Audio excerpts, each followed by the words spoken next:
예, 시간이 되었으므로 오늘 오전 예배를 드리도록 하겠습니다. 우리 다 같이 묵도하심으로 예배를 시작합니다.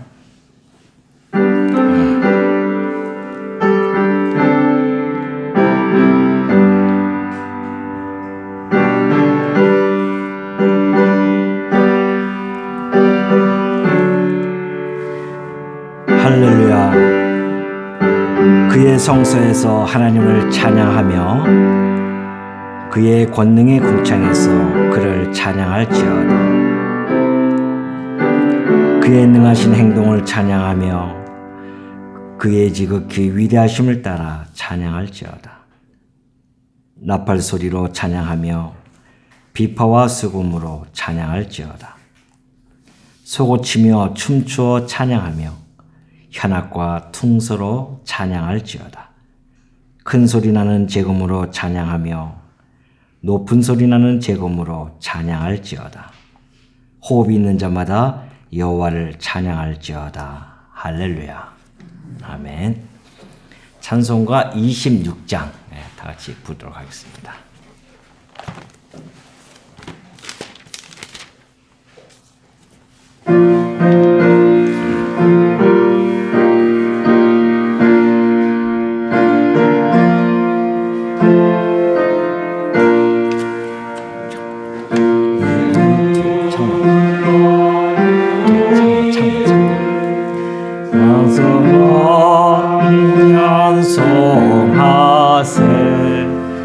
맘과 뜻과 힘 다하여 경배 드리세. 주를 알지 못한 이들 주가 친히 인도하사 그의 피로 구속하니 찬송 부르세.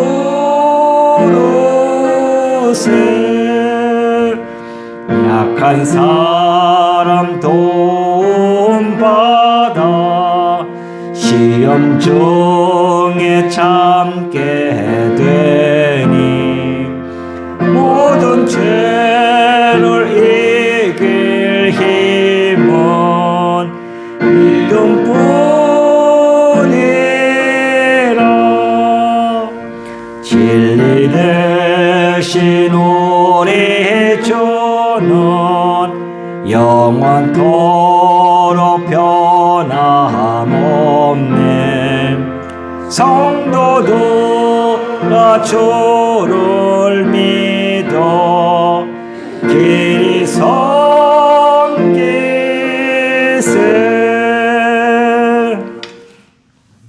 교동문 11번입니다.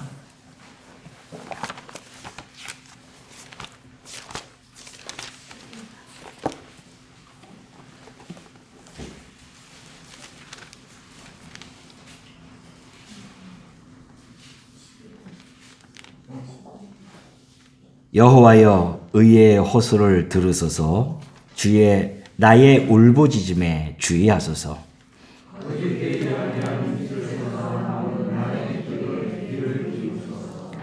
주께서 나를 판단하시며 주의 눈으로 공평함을 살피소서. 주께서 내 마음을 시험하시고 마음에 내게 오셔서 나를 만나셨으나 흠을 찾지 못하셨사오니 내가 결심하고 입으로 범죄하지 아니하리이다.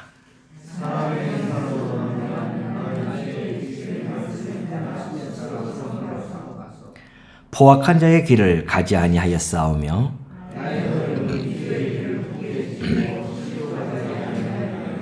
하나님이여 내게 응답하시겠으므로 내가 불렀사오니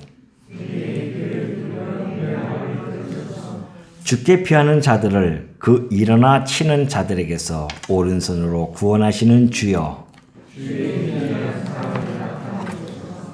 아멘. 우리 다 같이 사도신경으로 신앙 고백합니다. 나는 전능하신 아버지 하나님 천지의 창조주를 믿습니다. 나는 그의 유일하신 아들 우리 주 예수 그리스도를 믿습니다. 그는 성령으로 잉태되어 동정녀 마리아에게서 나시고 본디오 빌라도에게 고난을 받아 십자가에 못 박혀 죽으시고 장사된 지 사흘 만에 죽은 자 가운데서 다시 살아나셨으며 하늘에 오르시어 전능하신 아버지 하나님 우편에 앉아 계시다가 거기로부터 살아있는 자와 죽은 자를 심판하러 오십니다. 나는 성령을 믿으며 거룩한 공교회와 성도의 교제와 죄를 용서받는 것과 몸의 부활과 영생을 믿습니다. 아멘. 찬송가 65장입니다.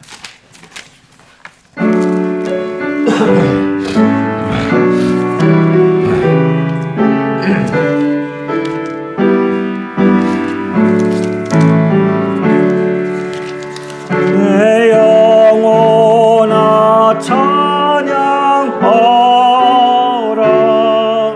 주님 앞에 엎드려 구속하신 넓은 은혜 높이 찬양하여라. 할렐루야 할렐루야 영원하신 하나님. 환난 중에 성도들을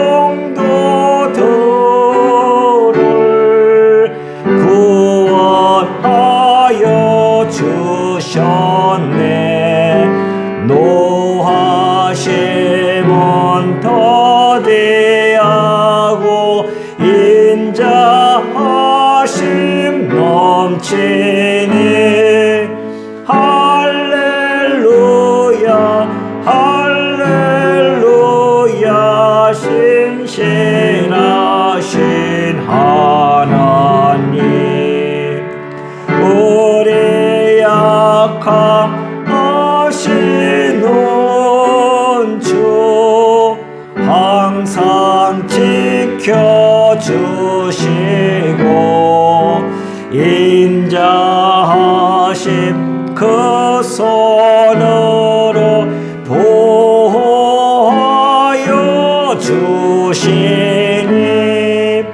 할렐루야 할렐루야 자비하신 하나님. 천사들아 우리 함께 주께 찬양 드리세. 성도들아 모두 모여 주께 경배하여라. 할렐루야 할렐루야 은혜로우신 하나님. 아멘. 유덕상 장로님 기도해 주시겠습니다.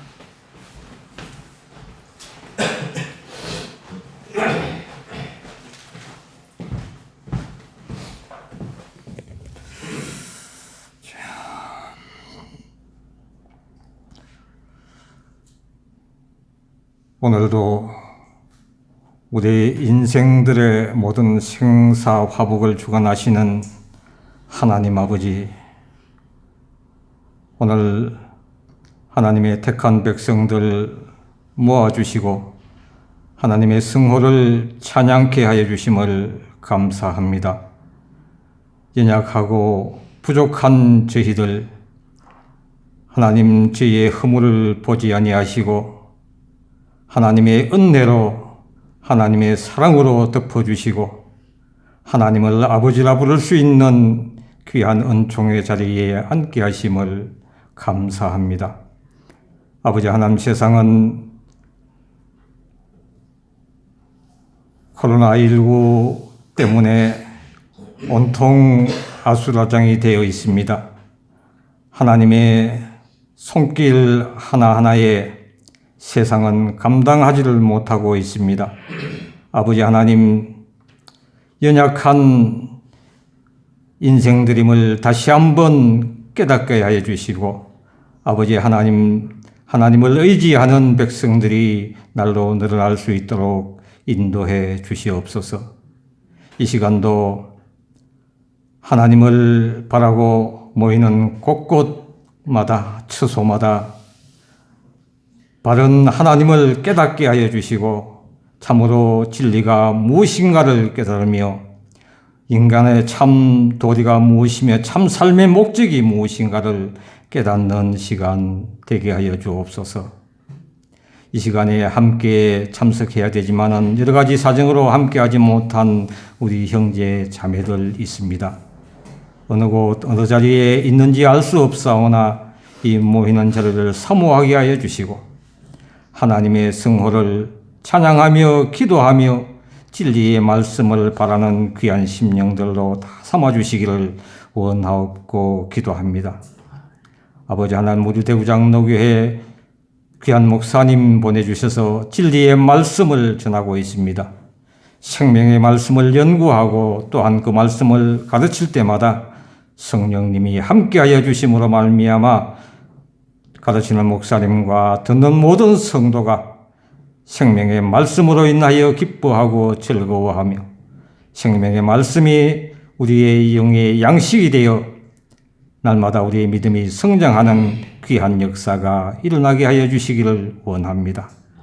아버지 하나님, 우리 교회에 속해 있는 모든 가정마다 하나님 어려움 지하여 주시고 참으로 하나님을 찬송하는 기쁜 가정들 다 되게 하여 주시기를 원하오며, 앞으로 우리 교회가 하나님의 진리의 말씀을 전파하고 수호하고 전승하는 아름다운 교회로서의 사명을 잘 감당할 수 있도록 인도해 주시옵소서.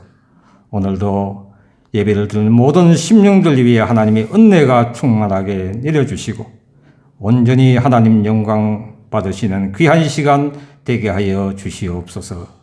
감사드리옵고 예수님 이름으로 기도하옵나이다. 아멘.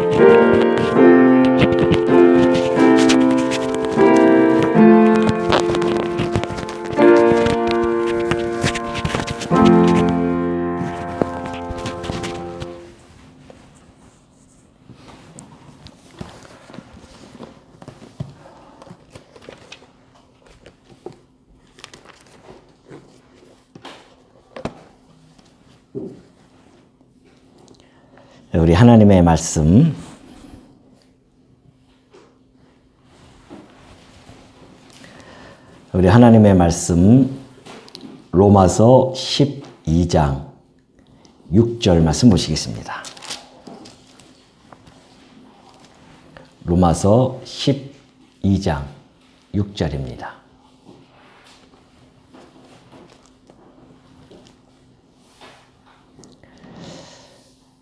우리에게 주신 은혜대로 받은 은사가 각각 다르니 혹 예언이면 믿음의 분수대로, 혹 섬기는 일이면 섬기는 일로, 혹 가르치는 자면 가르치는 일로, 혹 위로하는 자면 위로하는 일로, 구제하는 자는 성실함으로, 다스리는 자는 부지런함으로, 긍휼을 베푸는 자는 즐거움으로 할 것이니라. 8절까지 봉독해 드렸습니다. 로마서 1장부터 11장까지의 내용은 하나님의 자비하심을 나타내는 내용이라고 말씀드렸습니다. 그러니까 하나님의 자비하심, 이게 죄인된 우리들을 예수 그리스도를 통하여서 믿게 하시고 구원해 주시는 그 모든 일들이 하나님의 자비하심이었다는 것입니다. 그래서 자비하심에 놓인 성도들은 이제 하나님의 기뻐하시는 그러한 삶을 추구하면서 살아가게 되어집니다. 하나님이 기뻐하시는 삶은 도대체 무엇인가? 그것을 이 세대를 본받지 말고 하나님의 뜻을 분별하면서 살라고 그렇게 권하고 있죠, 지금 로마서에서. 하나님이 기뻐하시는 삶이 있습니다. 하나님을 모르는 자들은 자기 좋은 속인대로 살아가지만 하나님의 은혜 안에 하나님의 자비하심에 놓여 있는 성도들은요, 하나님이 기뻐하시는 거룩한 산 제물로서 우리의 삶을 드리면서 살아가게 되어집니다. 그것이 바로 이 세대를 본받지 아니하고요, 그리고 하나님의 뜻을 잘 분별하면서 내 뜻이 아니라 하나님의 뜻에 따라서 살아가는 것, 이것이 하나님이 기뻐하시는 삶이라는 것이죠. 자, 그렇다고 한다면 우리 지난 시간에 살펴보았듯이 하나님이 기뻐하시는 뜻은요, 성도들이 하나님께서 주신 그 믿음의 분량만큼 지혜롭게 생각하는 것, 이것이 하나님이 기뻐하시는 뜻입니다. 교만과 오만의 생각을 갖지 아니하고 하나님이 각자에게 나눠주신 믿음의 분량이 있어요. 그 믿음의 분량만큼만 생각하면서 살아가는 것. 그 연장선에서 오늘 이 말씀이 주어진 겁니다. 하나님의 믿음의 분량대로 주었으니 너희가 각 받은 은사대로, 그래요, 각 받은 은사대로 너희들이 그 주신 은사를 잘 실현하라, 그런 이야기죠. 그 하나님이 기뻐하시는 우리가 하나님께 기쁨을 드리는 삶입니다. 우리에게 주신 그 은사를 잘 실현시키는 것, 그것이 오늘 6절부터 8절까지 잘 나타나 있습니다. 자, 여기서 이제 은사라고 하는 것이 나타나 있죠. 이 은사라고 하는 것은 그리스어로요, 카리스마입니다. 여러분 다 들어보셨죠? 카리스마라는 단어인데요. 이 카리스마라고 하는 이 단어를 사전적 의미를 보면은 많은 사람들을 휘어잡고요, 그리고 신복을 시킵니다. 다시 말해서 그들의 마음을 복종시키는 것이죠. 그러한 능력, 그러한 자질을 가진 이러한 자들을 카리스마가 있다고 그렇게 이야기합니다. 그래서 우리 주변에 보면요, 좀 우리보다 강한 리더십을 가진 자들이 있습니다. 그래서 대중들을 이끌죠. 그래서 많은 사람들이 그 사람에게 따르고 또 복종하기도 하고요. 그러한 사람들을 카리스마가 있다고 그렇게 평합니다. 역사적으로 보면은 대중들을 완전히 휘어잡는 이 언변을 가지고 휘어잡는 자들이 있었습니다. 그래서 대중들이 그 말에 복종하고 그를 따라서 그 사람들을 아주 카리스마가 대단하다, 카리스마적 인물이다, 그렇게 평하는 자들도 많이 있었죠. 예를 들면 뭐 히틀러라든가 또 아주 유명한 정치인들 보면은 달변걸 아닙니까? 그래서 많은 사람들이 따르게 되어지죠. 그것처럼 이 카리스마는 그러한 자들을 향해서 쓰여지게 되어지는데, 그러다 보니까 카리스마라는 이 단어가 매우 협의적으로 사용이 되어집니다. 근데 실상 이 그리스어인 카리스마는요, 그렇게 협의적으로 쓰여지는 단어가 아닙니다. 그래서 오늘은 우리가 한번 이 단어에 대해서 좀 광의적으로 살펴볼 필요성이 있습니다. 이 카리스마라고 하는 것은 그러니까 은혜로운 선물, 그런 뜻을 가지고 있습니다. 그래서 은혜의 선물 혹은 은사, 우리는 지금 은사라고 이렇게 번역을 했지만은 같은 이야기입니다. 은혜로운 선물, 은혜의 선물 또는 은사라고 하죠. 그 은사라고 하는 것은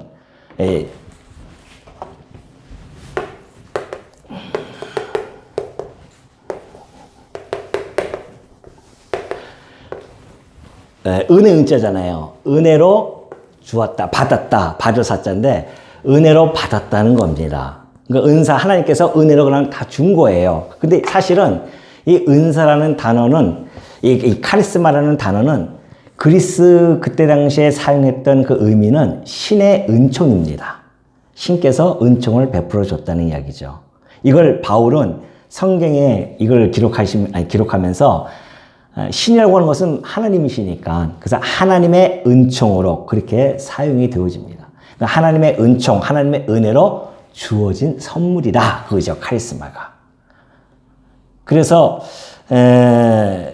그 은사라고 하는 것이 이제 우리 국어사전 보면 그래요. 임금이 신하나 백성들에게 내려주는 하사하는 물건 이걸 은사라고 하잖아요. 그렇다고 한다면 우리의 왕이신 하나님께서 우리들에게 은혜로 주시는 선물들이다. 그런 이야기입니다. 이것이 카리스마입니다. 그런 의미로 본다고 한다면 이 카리스마는 좀 더 넓게 사용이 되어야 된다는 이야기죠. 예를 들면 하나님께서 이 우주 만물을 지으셨습니다. 우리 인간을 흙덩어리 하나로 만들었어요. 근데 그 흙덩어리 하나를 만들어 놨는데 그것이 자기 마음대로 움직일 수 있나요? 움직일 수 없잖아요. 아니 우리가 아주 멋들어진 그리고 온갖 기능이 장착되어진 스마트폰을 하나 만들어 놨는데 가만히 그것이 있는다고 그것이 작동이 되냐 말이죠. 그 안에는 반드시 에너지가 들어가야 됩니다. 그래서 배터리가 들어가는 겁니다.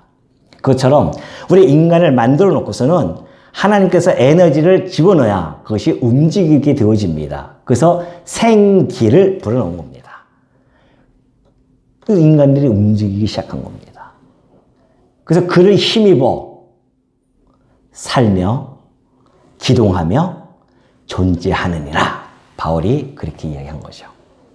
그렇다고 한다면 이 땅의 모든 만물은 이 카리스마를 다 받은 겁니다. 카리스마에 의해서 다 살고 기동하고 존재하는 것이죠. 그런 의미에서 볼 때 1차적으로는 모든 만물이 하나님의 기운에 의해서 움직여 가기 때문에 하나님이 주신 은총에 의해서 움직여 간다는 것을 우리가 알 수 있고요. 또한 하나님의 그 뜻을 이루기 위해서 각자에게 주신 카리스마가 또 있습니다. 예를 들면 식물도 카리스마가 있다니까요. 꽃이 향기를 내뿜지 않습니까? 그 향기를 뿜는 것이 곧 하나님이 주신 꽃에게 주신 카리스마입니다. 그 향기를 내뿜으로 말미암아 곤충이 그 향기를 맡고 옵니다. 곤충을 이끄는 그런 작용을 하는 것이죠. 그래서 곤충이 와서 꿀을 먹고 그 대신 그 곤충은 꽃가루 바지가 되어져 가지고 꽃에 이 종족 보존하는 번식하는 그런 역할을 하게 되어지죠. 그래서 곤충에게 주신 카리스마와 꽃에게 주신 카리스마가 상호 유기적으로 협력이 되어집니다. 그래서 생육하고 번성하고 또 생존하는 그런 일들을 하게 되어지죠. 그것이 하나님께서 주신 카리스마예요. 박쥐도 마찬가지죠. 박쥐도 우리가 인간이 가지고 있지 않는 그런 초음파적인 기능을 가지고 있습니다. 그래서 그 자기가 생존할 수 있는 것이죠. 그 초음파는 박쥐에게 주신 하나님의 주신 카리스마입니다. 그렇다고 한다면 우리 인간들에게 주신 카리스마야 뭐 이루 말할 수 있겠습니까? 각자에게 하나님께서 다 주십니다. 성도에게만 주신 것이 아닙니다. 모든 인류에게 다 이 땅에 태어날 때 하나님께서 카리스마를 줘요. 그래서 그 카리스마가 서로 상호 유기적으로 협력해서 문명과 문화를 발전시키고 번영시키고 또한 사회를 유지시키고 번영시키는 이런 일들을 하게 하시는 것이죠. 그래서 각자의 많은 카리스마를 가지고 각자의 다양한 카리스마를 가지고 이 세상이 굴러가고 운영이 되어지는 겁니다. 그러나 진정한 카리스마가 겨냥하는 관역이 있습니다. 그 관역은 교회입니다. 왜냐하면 모든 만물 위에 교회가 있기 때문에 그렇습니다. 그러니 하나님께서 카리스마를 주는데 교회에게 주시는 카리스마는 하나님의 나라를 이루기 위한 카리스마였습니다.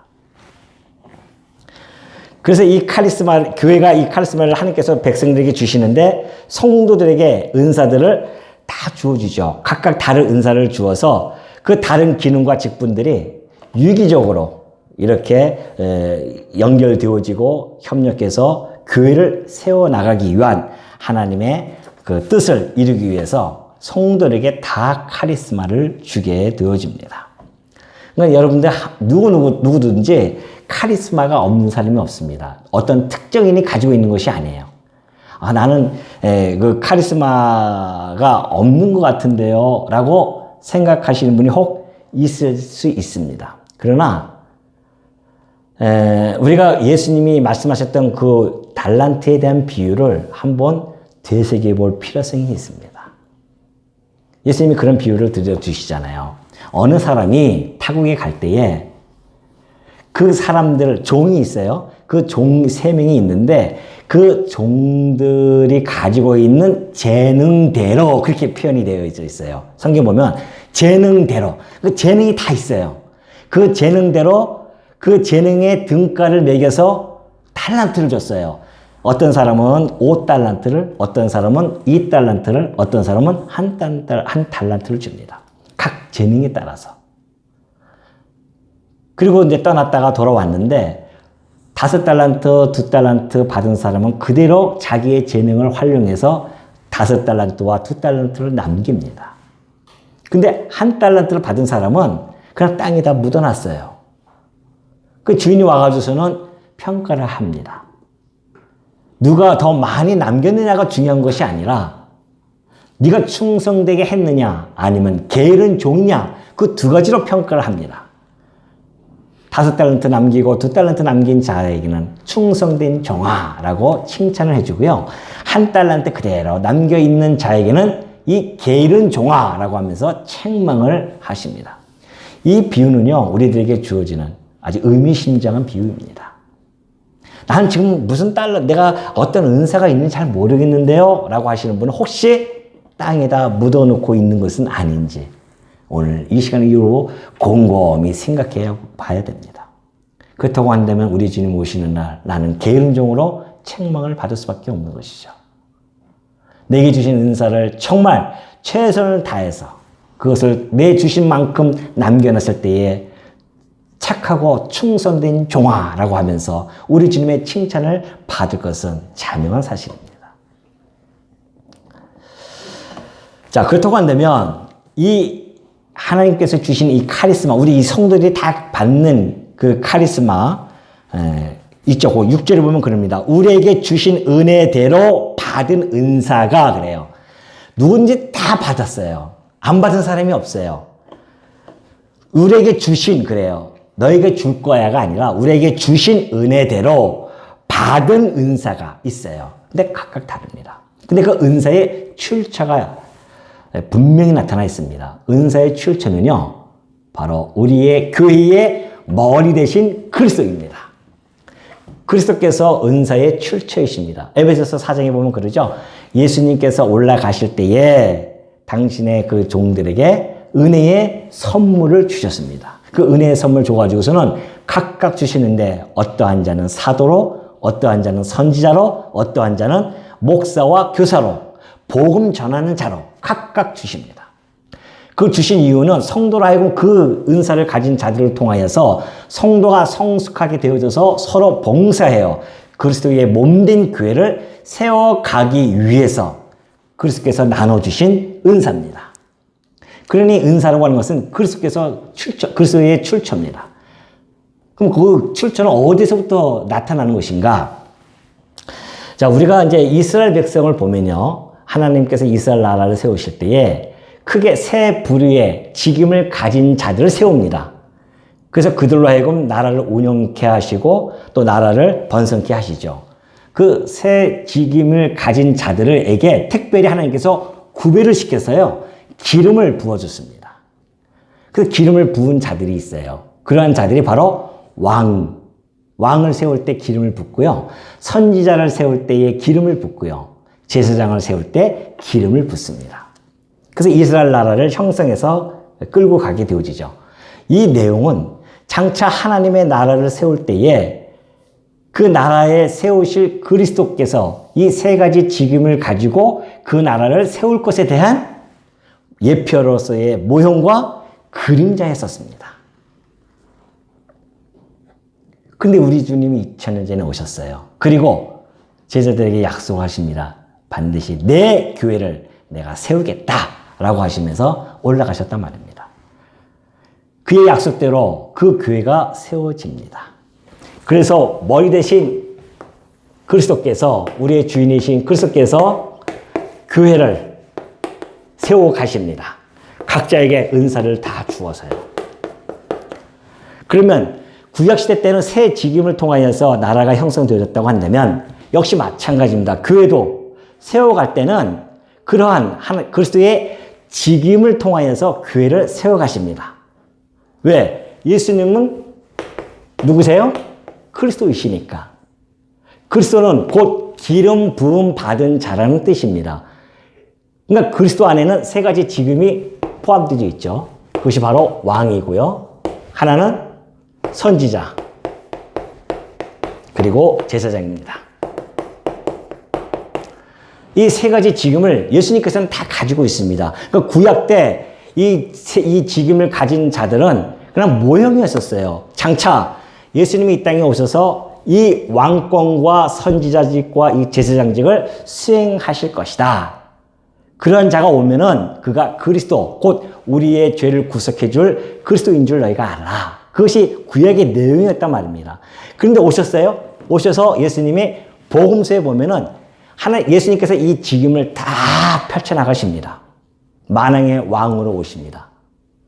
그래서 이 자연뿐만이 아니라 영계까지도 우리 주님께서 마음대로 통치해 가시는 그 모습을 보여주죠.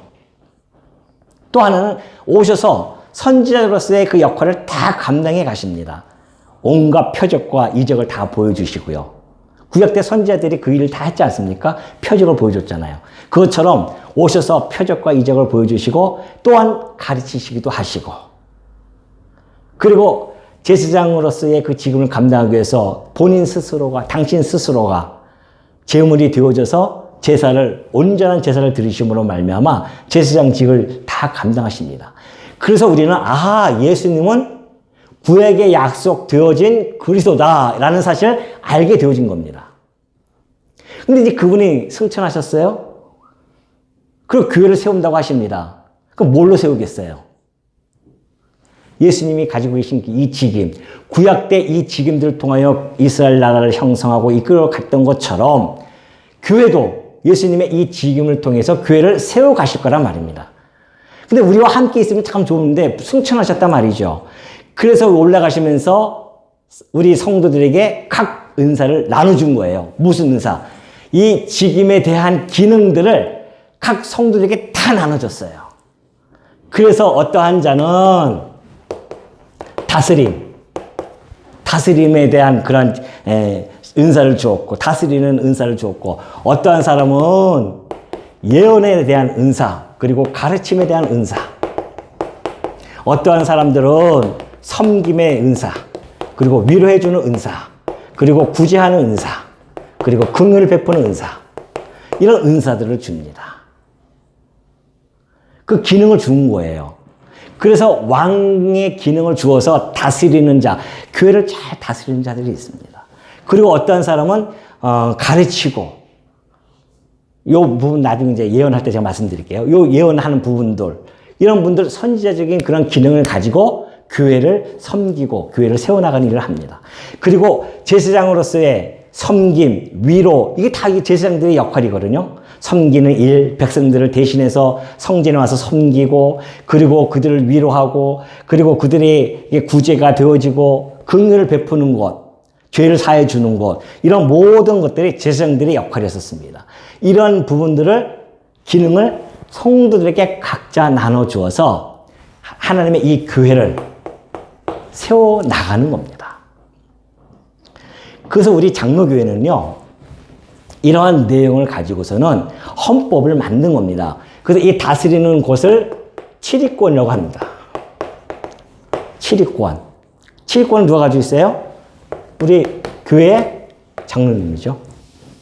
그리고 선지자직 기능을 주어서 가르치는 기능을 줍니다. 이것을 우리는 강독권이라고 합니다. 강독권은 목사들이죠. 그리고 섬기고 위로하고 구제하고 긍휼을 베푸는 이러한 기능을 가진 분들을 우리는 집사라고 하죠. 그리고 권사라고도 하고요. 이런 직분을 통해서 이루어 가십니다. 여기는 봉사에서 봉사권이라고 합니다. 봉사권. 그래서 집사, 장로, 권사. 자, 우리 장로교 헌법은 이런 식으로 나누어서 그 일을 은사를 따라서 직분을 나눠서 그 일들을 행할 수 있도록 하게 그렇게 헌법적으로 나와 있습니다. 근데 칠위권, 이 강도권, 이 봉사권은 왜 권자를 붙이냐면은 뭐 대단한 권세가 있어서 하는 것이 아니라 이 칠이라고 하는 것은 예수님께서 이제 하나하나 우리가 살펴보면 알겠지만은 칠위권은 그리스도부터 나왔잖아요. 우리 주님이 이 땅에 오셔서 어떻게 칠위해 가셨습니까?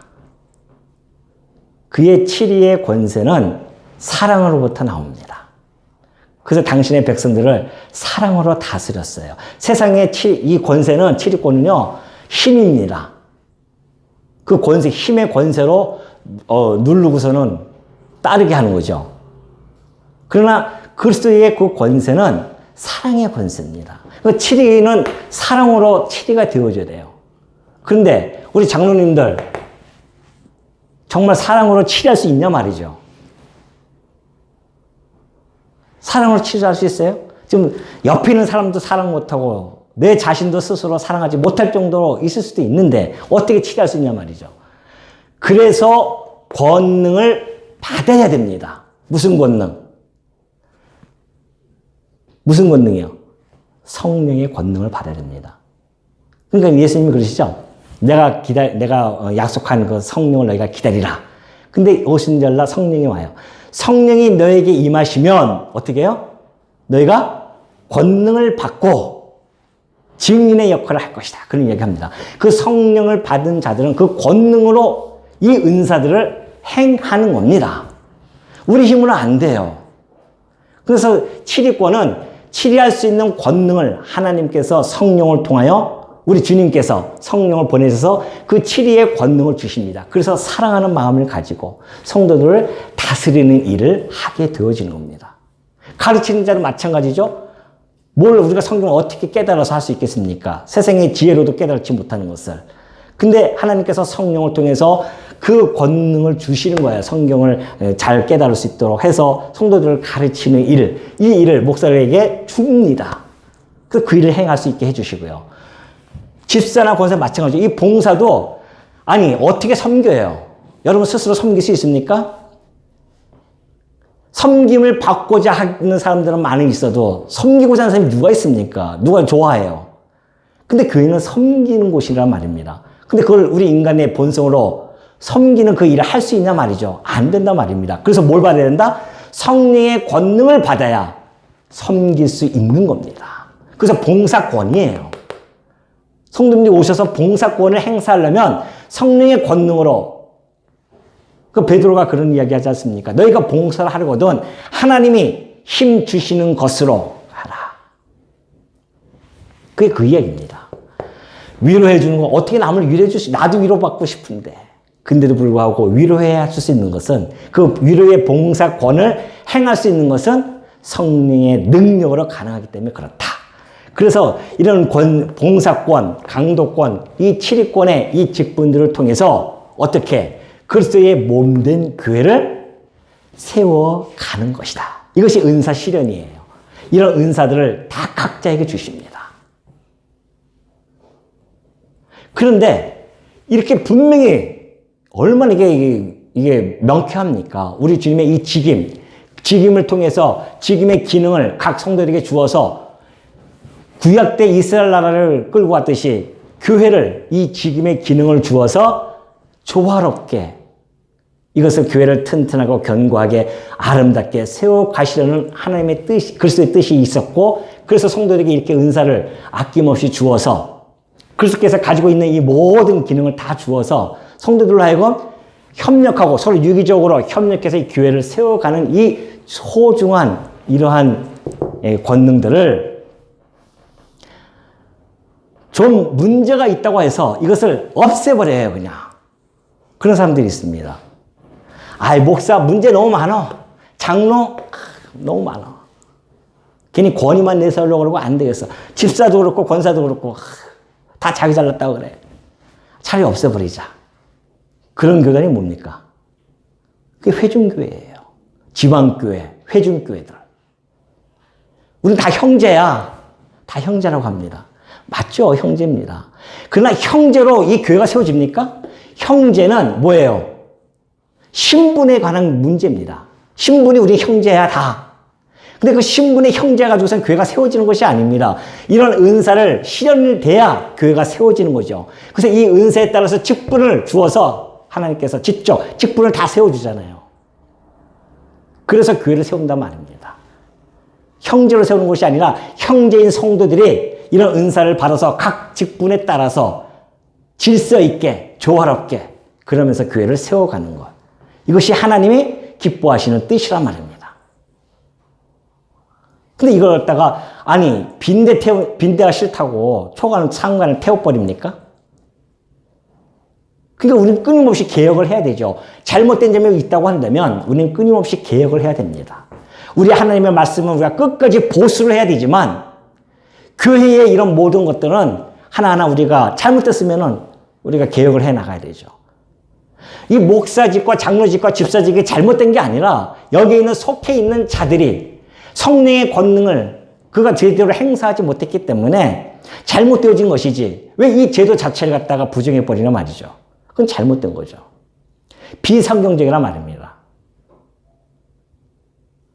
아니 우리 강남 노에서도 이것이 일어났잖아요. 지금 뭐 체제 개혁이다 해가지고서는 체제 개혁이면 다 해야지. 여기는 놔두고 여기는 놔두고 이거만 왜 자기 말 안 듣는다고. 에이 안 되겠다 지워버려라. 그래서 온 전국에 있는 교회를 한 사람 중심으로 딱 해가지고서는 움직여 나가는 것이 체제 개혁이에요? 눈 가리고 아웅해야죠. 그거는 성경은 그런 것이 아닙니다. 우리가 잘못됐으면 우리가 회개하고 돌았을 그 만정 하나님께서 세우신 우리 주님께서 세우신 그 직분을 왜 스스로 존재를 갖다가 부정하고 성경에 다 있는데도 불구하고 이런 원리에 의해서 교회가 세워지는 것을 하나님은 기뻐하시는데 자기들이 잘못한 거 가지고서는 이걸 다 없애버리고 그런 모습들은 바로 비성경적인 모습을 우리가 비춰지죠. 그래서 조심해야 됩니다. 그래서 이런 부분들을 우리가 잘 살펴봐야 되고 우리 그리스도께서 하늘에 올라가셔서 지금 천상 사역을 하고 계시는데 그냥 해 가시는 것이 아닙니다. 이렇게 철두철미하게 해 가십니다. 지상에서는 우리 주님이 이 직임을 다 보여주시면서 해주셨지만은 천상에서는 이제 성도들의 지체들에게 한 몸이니까 이런 기능을 통해서 당신의 몸된 교회를 세워간다는 것 이것을 우리가 알게 되어진다고 한다면 우리가 받은 이 은사가 얼마나 소중한 것인 줄을 이 시간 우리는 다시 한번 깨닫게 되어집니다. 아까 얘기했듯이 혹시 우리가 이 은사를 땅에다 묻어놓고 있는지 아닌지 이 5절과 6절, 7절, 8절 이 내용들을 하나하나 살펴보면서 아이고 나는 이런 은사를 주셨는데 내가 왜 이걸 안 했을까 이런 생각들을 좀 곰곰이 할 수 있는 그런 시간들이 되었으면 합니다. 자, 먼저 6절 후반절에 갑니다. 자, 우리에게 주신 은혜대로 받은 은사가 각각 다르니 혹 예언이면 그래요. 믿음의 분수대로 하라는 것입니다. 여기서 이제 예언이라고 하는 것은 두 종류로 우리가 살펴볼 필요성이 있는데요. 하나님께 직접 계시를 받아서 했던 예언이 있습니다. 그것은 이제 성경이 완성되어졌기 때문에 지금은 직통 계시는 없습니다. 그런 차원에서 예언이 하나 있고요. 또 하나는 이 예언이라고 하는 것이 이미 하나님께서 완성되어진 이 예언의 말씀을 깨달아서 전하는 것. 이것이 하나의 또 예언의 은사라고 볼 수 있죠. 하여튼 두 가지를 다 우리가 염두에 놓고 본다고 한다면 믿음의 분수대로 예언을 해야 된다는 것이죠. 예를 들면 이사야 선지자가 받았던 그 예언의 내용은요. 66장의 내용이 있습니다. 그래서 에스겔도 48장이라는 내용이 있고요. 예레미야가 52장이죠. 예레미야 52장, 에스겔 48장, 다니엘 12장 이렇게 나와져 있는데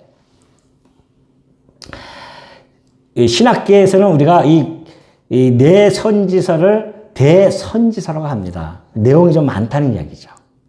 그런가 하면은 에돔의 멸망을 이야기했던 오바다 선지자가 있습니다. 그 선지자는 한 장뿐이 안 됩니다. 그렇다고 한다면 이 한 장의 내용을 예언했던 오바다의 그 예언의 내용과 이사야가 전했던 그 66장의 예언의 내용이 등가가 이것이 그 차이가 있을까요? 그건 아니죠. 한 장을 했던 하나님의 말씀이 예언이고 66장을 예언했던 간에 그것도 하나님의 말씀이고 질적으로는 같습니다. 그러나 내용은 분량이 있는 것이죠.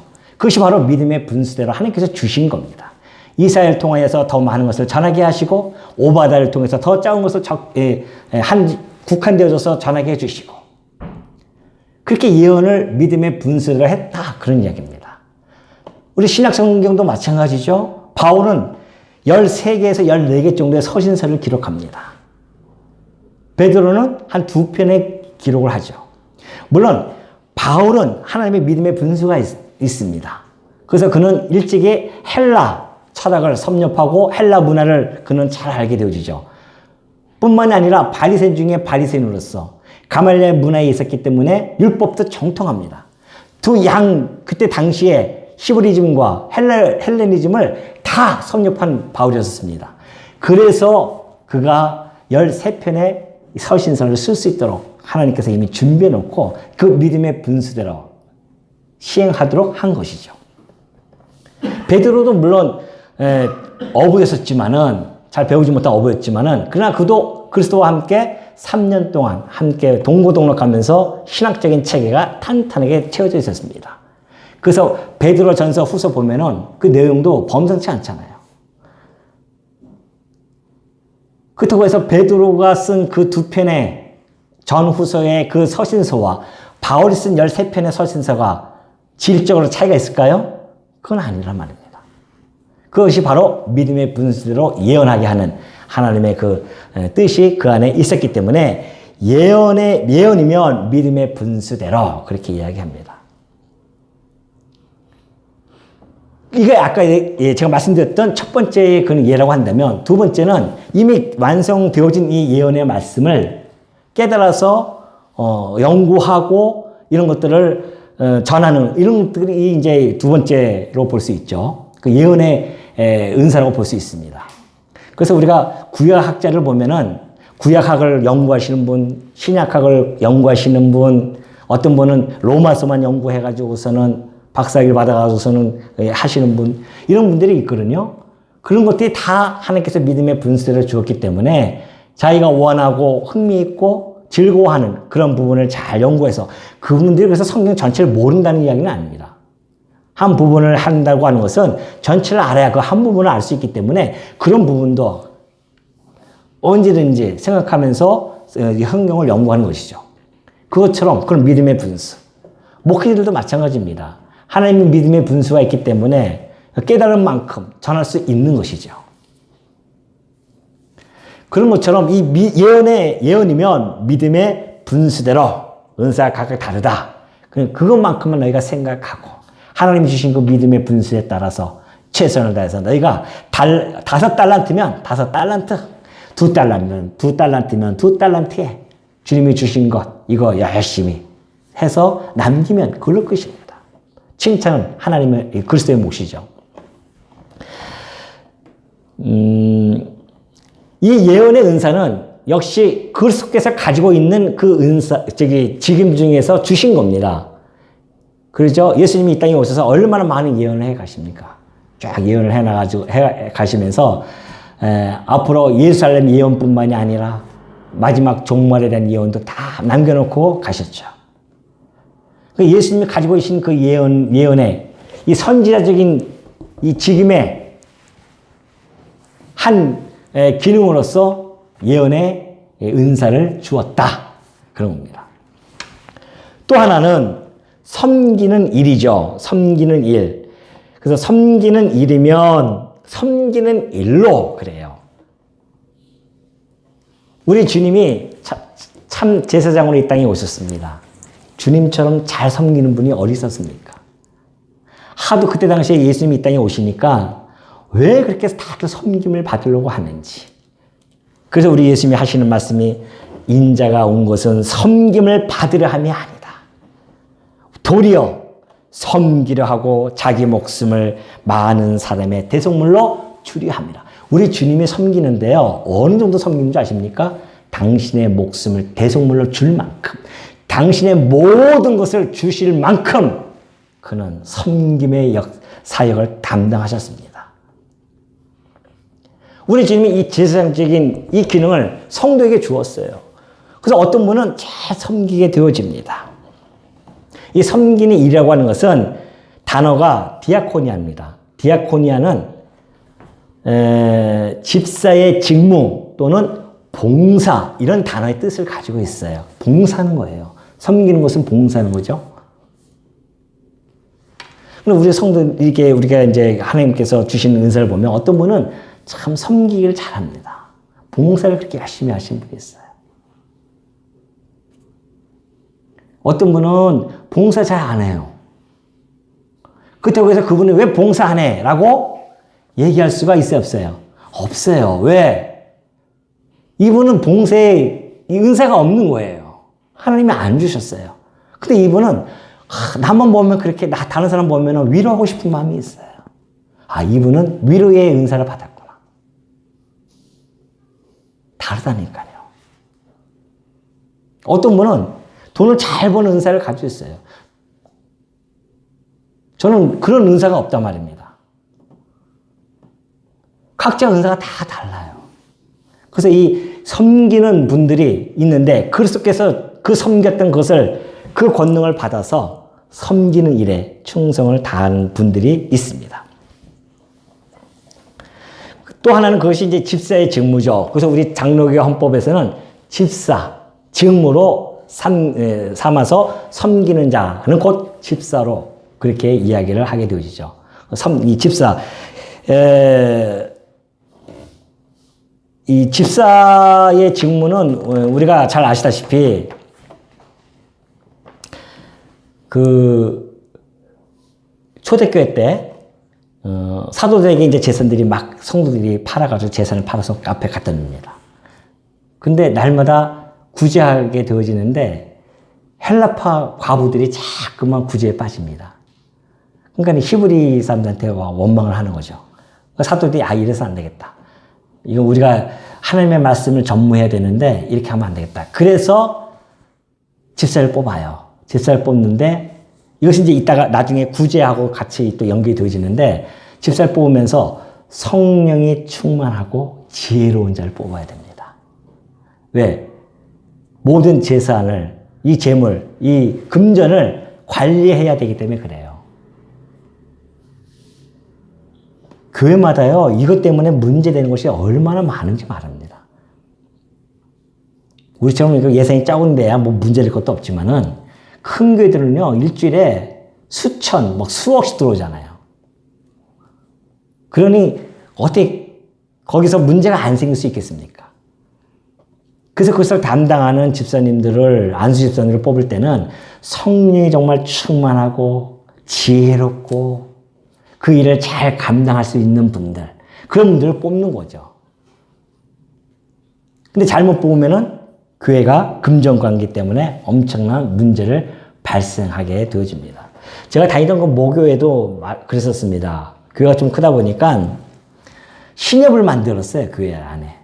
신협을 만들어가지고서는 성도들이 연보하고 그러면 이제 그 신협에다 다 집어넣는 거죠. 그걸 또 돌려서 또 활용한다고. 나중에는 그것 때문에 법적인 문제까지 가고 난리가 아니었습니다. 그래서 이 섬기는 자는 섬기는 일을 할 때에 정말 하나님이 주시는 이 봉사의 권능을 잘 행할 수 있는 그런 분들을 택해야 된다는 것이죠. 이 우리 집사님들 이 집사의 직무를 보면은 그 일을 정말 잘 하시는 분들이 있어요.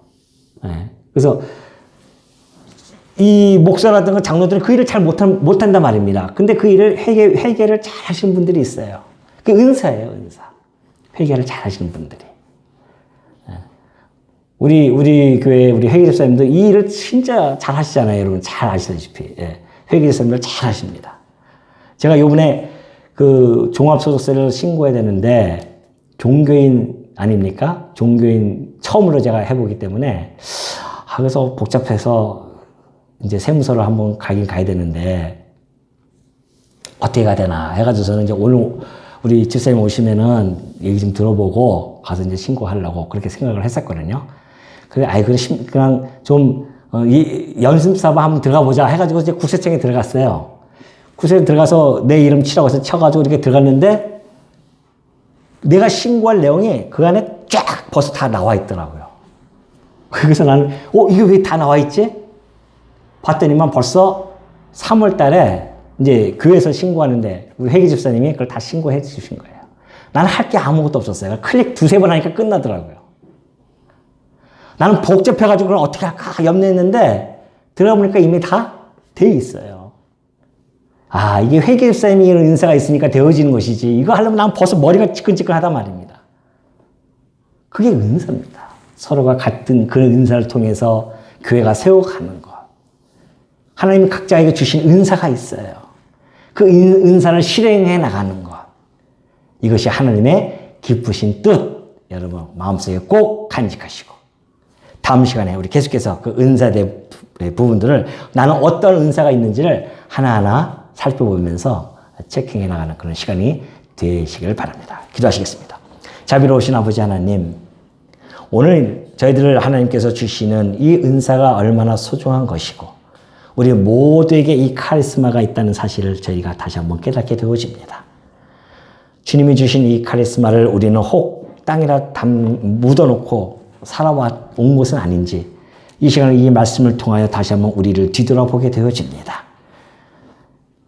어리석은 자처럼 땅에 묻지 않게 하시고 우리에게 주신 이 은사를 정말 최선을 다해서 봉사하고 최선을 다해서 이 은사를 발휘함으로 말미암아 실현시킴으로 말미암아 우리 주님이 오실 때에 칭찬받고 착하고 충성된 종이라고 칭찬받는 우리 주의 종도 되게 하여 주시고 주님이 주신 이 은사를 잘 실현하여 교회가 아름답고 견고하게 세워질 수 있도록 우리 주님께서 인도하여 주시옵소서. 저희에게 주신 것 가지고 저를 연보했습니다. 되어진 연보를 통하여 하나님의 나라가 이루어지는데 아름다운 열매로 맺혀지게 하시고 되어진 손길들 우리 주님 아시오니 더 필요한 것 풍성히 채워주실 줄 믿사오며 예수님 이름으로 기도드리옵나이다. 아멘. 찬송가 311장입니다.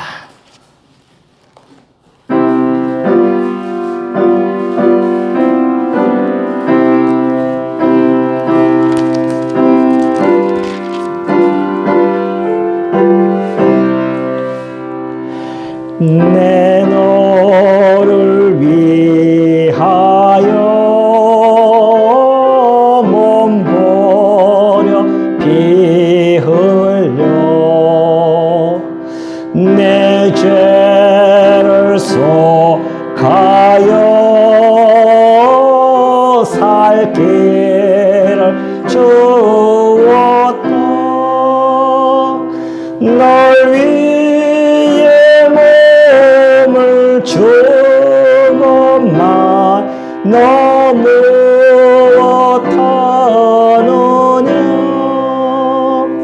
널 위해 몸을 주고만 너 무엇 주느냐. 아버지 보좌와 그 영광 떠나서 밤 같은 세상에 난 백성 구하려 내 몸을 희생했건만 나 무엇 드느냐. 내 몸을 희생했건만 너 무엇 하느냐. 죄종에 빠져서 영적을 인생을 구하여 주려고 나 피를 흘렸다. 내 죄를 대속했건만 너 무엇하느냐.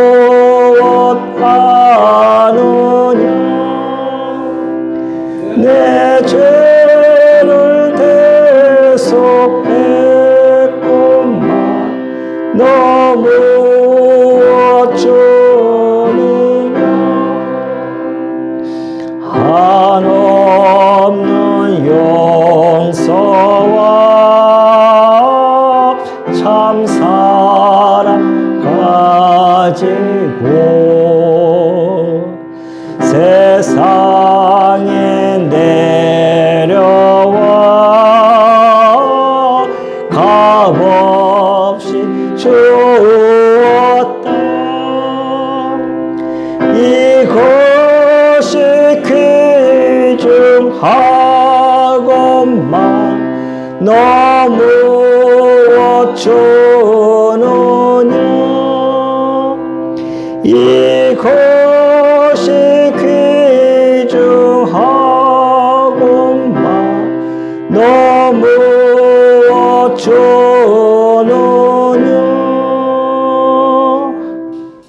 예, 그 소식이 있습니다.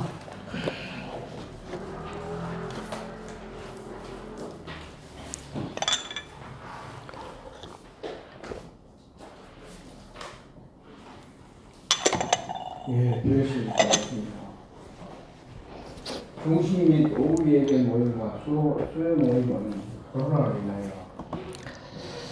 잠시 지체되었습니다. 그리고 코로나가 이제 정부에서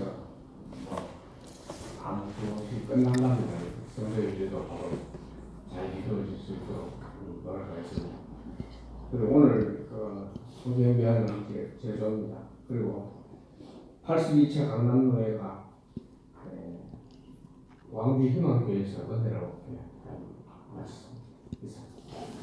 예. 오늘 특별히 우리 반가운 우리 성도님 오셔가지고요. 우리 김혜정 집사님 부군 되시는 우리 배진수 성도님 아주 반갑습니다. 우리 이따가 인사 한번 할까요? 네, 반갑습니다.